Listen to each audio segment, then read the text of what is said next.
हर रात वर्षों तक कई डायरियों में लिखती रही थी, आई लव यू।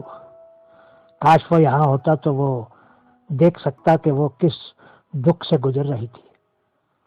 वो अपने दुखते पेट को पकड़कर बैठ गई। अतीत की यादें बाढ़ की तरह आने लगी।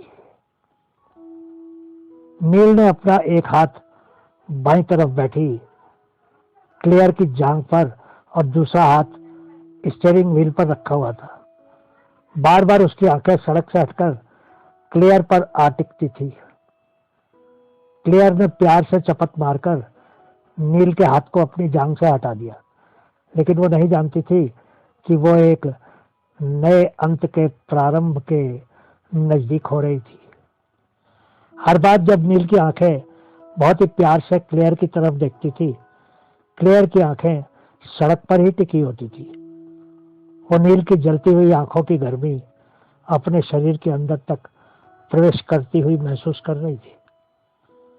नील, ये कोई मजाक नहीं है, प्लीज अपनी आंखें सड़क पर ही रखो और ध्यान से कार चलाओ, क्लेयर ने चिल्लाकर कहा। अगले कुछ सेकंड पलक झपकते ही गुजर गए, लेकिन उसके दर्द के मिनट अनंत लग रहे थे। नील ने तो किसी दर्द का अनुभव नहीं किया था, लेकिन उसकी आंखें बंद करने के बाद भी आवाज गूंजती रही थी, बहुत समय तक। रात के उस घंटे में सड़क बिल्कुल साफ थी। अचानक ही क्लेयर ने सड़क पर ठीक उनके सामने से आती हुई किसी गाड़ी की हेडलाइट्स का प्रकाश देखा। वो प्रकाश दौड़ा चला आ रहा था। उस समय नील क्लेयर को दिखा रहा था कि वो स्टीयरिंग व्हील पर बिना हाथ रखे भी कार चला सकता था। नील, क्लेयर ने जोर से चिल्लाने के साथ ही स्टीयरिंग व्हील को थामने की कोशिश की, लेकिन बहुत देर हो चुकी थी। कांच टुकड़े टुकड़े हो गया था। जैसे ही वो वास्तविकता में आई, उसकी रीढ़ की हड्डी में एक सिहरन से दौड़ गई। नील का कुत्ता क्लेयर के पांव चाट रहा था। वो शून्य में देखने लगी। उसको वो अनेकों रातें याद आने लगी जो क्लेयर ने नील के परिवार के साथ प्रतीक्षा कक्ष में बिठाई थी। रुदन कराए विलाप प्रार्थनाएं जो बार बार कही जा रही थी, और बहते हुए आंसू। कितने वर्ष लगेंगे क्लेयर को फिर से नील को मिलने में। क्लेयर ने बेध्यानी से खिड़की की चौखट पर बैठी चहचहाती चिड़ियों की तरफ देखा।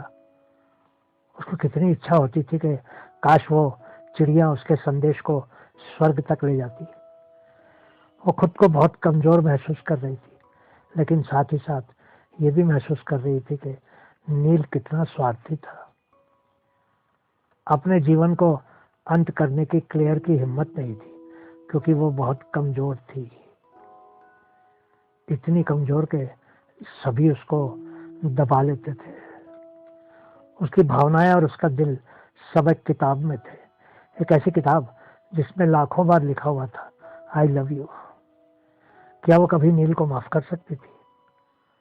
उस रात को अपनी कार चलाने की कला दिखाते हुए नील तो दुनिया से चला गया था, लेकिन वो पीछे रो रो कर उसको याद करती क्लेयर को छोड़ गया था,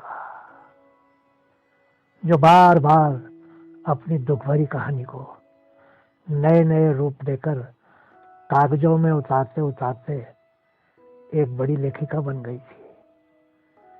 वो एक ऐसा प्यार था जिसने एक मृत प्रेमी और एक जीवित लेखिका छोड़ दी थी पीछे। बहुत बहुत शुक्रिया।